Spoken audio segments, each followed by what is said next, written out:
Jeffrey Lionel Dahmer, often referred to as the Milwaukee cannibal, is one of history's most infamous serial killers. Between 1978 and 1991, Dahmer murdered 17 young men and boys, leaving a trail of devastation that exposed systemic failures within law enforcement and society. His crimes were not only grotesque but also deeply tragic, as they underscored the human cost of institutional neglect and societal indifference. This account documents the timeline of Dahmer's murders, explores his psychological profile, and examines the ways in which warning signs were ignored. In June 1978, an 18-year-old Jeffrey Dahmer committed his first murder. Recently graduated from high school, Dahmer was living alone in his family's home in Bath Township, Ohio. His parents were divorcing, and Dahmer, already plagued by feelings of alienation and confusion over his sexuality, turned to alcohol to numb his emotions. Stephen Hicks, 18, was hitchhiking to a rock concert when Dahmer offered him a ride. Dahmer invited Hicks back to his home for drinks. When Hicks tried to leave, Dahmer struck him on the head with a dumbbell and strangled him. "I didn't want him to leave," Dahmer later confessed. After the murder, Dahmer dismembered Hicks' body and disposed of the remains in the woods surrounding his home. Hicks' disappearance was reported, but no strong leads emerged. Dahmer's quiet demeanor and lack of criminal history allowed him to escape suspicion. This first murder set the tone for his later crimes, which would follow a similar pattern of luring young men, killing them, and disposing of their bodies. After Hicks' murder, Dahmer enrolled at Ohio State University but dropped out after one semester due to poor grades and alcohol abuse. In 1979, he enlisted in the U.S. Army but was discharged in 1981 for alcohol-related issues. For the next several years, Dahmer lived with his grandmother in West Allis, Wisconsin, where he worked various jobs. During this time, he did not kill again, possibly because he lacked the privacy and opportunity. However, Dahmer's behavior grew increasingly erratic. He was briefly arrested in 1982 and 1986 for indecent exposure. Despite these incidents, no one connected him to the growing list of missing young men in Milwaukee. His seemingly harmless demeanor and polite nature disarmed those around him, allowing him to evade suspicion. In November 1987, Dahmer resumed killing. His methods became more refined, and his murders followed a chillingly similar pattern. He frequented gay bars and bathhouses, targeting young men and boys, many of whom were marginalized members of society, immigrants, people of color, and the unhoused. Dahmer's victims were often lured to his apartment with promises of money or companionship, only to be drugged, strangled, and ultimately murdered. Dahmer met 24-year-old Stephen Twomey at a bar and lured him to a hotel. Dahmer claimed he had no intention of killing Twomey but awoke to find him dead.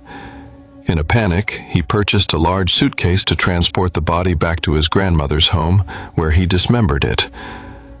In early 1988, Dahmer killed 14-year-old James Dockstader and 22-year-old Richard Guerrero. Both victims were lured with promises of money. Dahmer's grandmother, suspicious of strange odors and late-night activities, eventually asked him to move out. After moving into his own apartment, Dahmer killed 24-year-old Anthony Sears. This was the first time Dahmer kept body parts as trophies, preserving Sears' skull and genitals.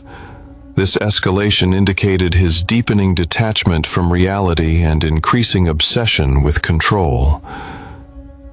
Dahmer's killings escalated in the early 1990s, with most of his murders occurring at his apartment on North 25th Street in Milwaukee. Neighbors frequently complained about foul odors and odd noises, but Dahmer always had excuses, such as spoiled meat or a broken freezer.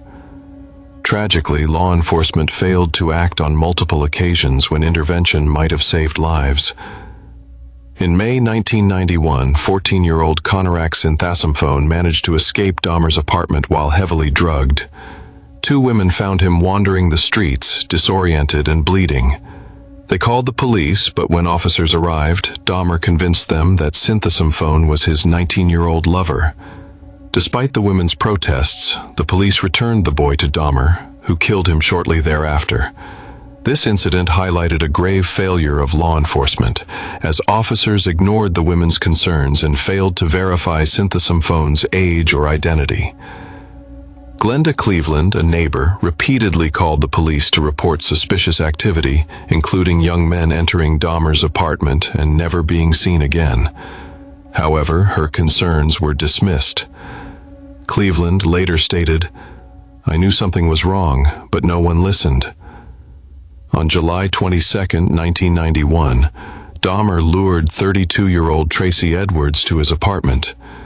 Edwards became suspicious when he noticed foul odors and saw a barrel of acid in the corner. When Dahmer attempted to handcuff him, Edwards fought back and escaped.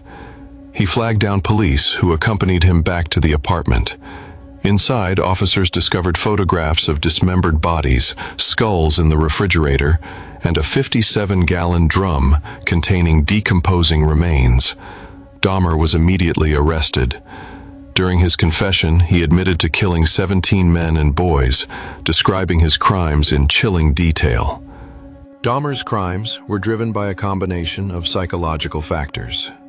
He expressed deep feelings of loneliness and a desire to control his victims completely, even in death.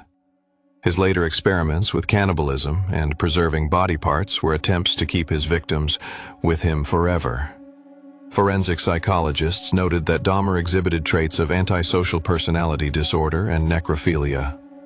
However, he was found legally sane at trial, as he was able to understand the consequences of his actions.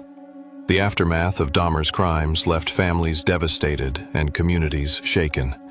Many of his victims were young men of color, and their families criticized law enforcement for failing to take the disappearances seriously. The case exposed systemic racism, homophobia, and the marginalization of vulnerable populations. Police departments across the United States faced scrutiny for their handling of missing persons cases.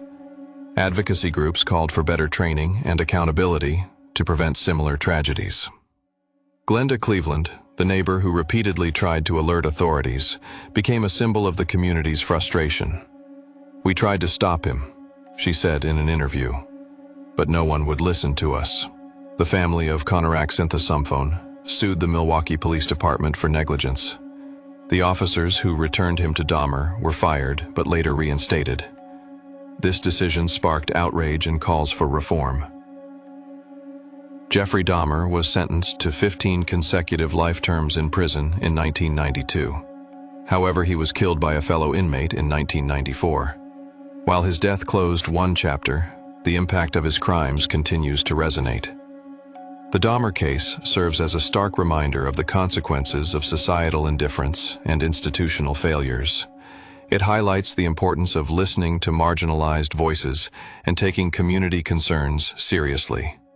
Above all, it underscores the devastating human cost of violence, not just for the victims, but for their families and communities.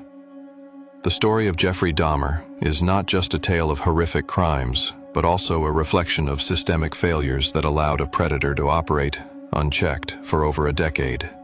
By examining the timeline of his murders and the missed opportunities to stop him, we are reminded of the importance of vigilance, empathy, and accountability in preventing such tragedies in the future.